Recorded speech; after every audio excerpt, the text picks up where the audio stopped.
Hello बच्चों, तो आज हम लोग पढ़ने वाले हैं हाइपरटेंशन के बारे में। हाइपरटेंशन क्या होता है? तो इसको हम लोग जनरली कहते हैं हाई ब्लड प्रेशर, या फिर इसको कहते हैं हम लोग साइलेंट किलर डिजीज। इसमें जस्ट होता क्या है, तो जो ब्लड है, ब्लड का प्रेशर है, वॉल ऑफ आर्टरीज पे बहुत ज्यादा लगने लगता है, जिसके वजह से आपके कार्डियक कंडीशंस और ज्यादा कॉम्प्लिकेट होने लगती हैं। ठीक है, इसके मेन कॉजेज या फिर कह सकते हो आप रिस्क फैक्टर लाइफस्टाइल है। हमारी लाइफस्टाइल ज्यादातर हाइपरटेंशन को कॉज करती है।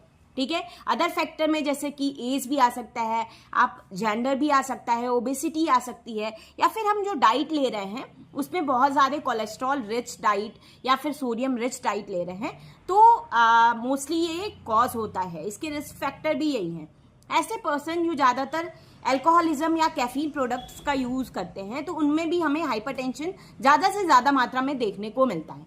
ठीक है, हाइपरटेंशन की केसेस जो होते हैं एक तरह की लाइफस्टाइल डिसीज में आती है।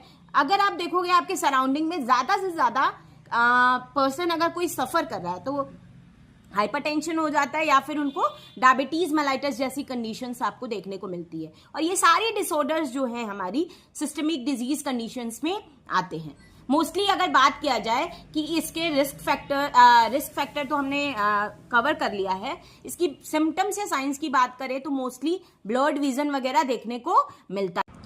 और क्या क्या देखने को मिलता है, जैसे कि हेडेक, चेस्ट पेन वगैरह या शॉर्टनेस ऑफ ब्रीदिंग वगैरह देखने को मिलती है मोस्टली इसमें। ठीक है, और भी हमें अगर किसी को कार्डियक रिलेटेड डिसऑर्डर है तो मोस्टली इनके कॉजेज में आप कह सकते हो किडनी रिलेटेड प्रॉब्लम्स या कॉम्प्लिकेशंस आपको देखने को मिल जाता है। ठीक है, किडनी हमारा मोस्टली आरएएस सिस्टम रेगुलेट करती है, जिनके वजह से इनका कनेक्शन है। कभी भी अगर आप देखोगे किसी को रीनल कंडीशंस हैं या किसी को कार्डियक कंडीशंस है तो वो इनडायरेक्टली कॉज हो जाती है। ठीक है, वाइस वर्सा हो सकता है।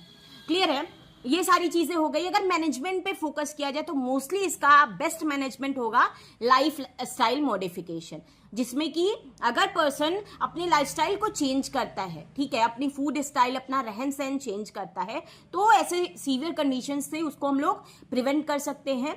मोस्टली इसमें हमें डैश डाइट लेनी चाहिए। डैश डाइट का मतलब dietary approach to stop hypertension, जिसमें कि मोस्टली कोलेस्ट्रॉल रिच डाइट को कम करना है हमें, या फिर सोडियम को रेस्ट्रिक्ट करना है, ज्यादा से ज्यादा कम मात्रा में हमें लेनी है। ठीक है, बाकी की क्लासेस हम लोग आगे की क्लासेस में देखेंगे। Thank you so much.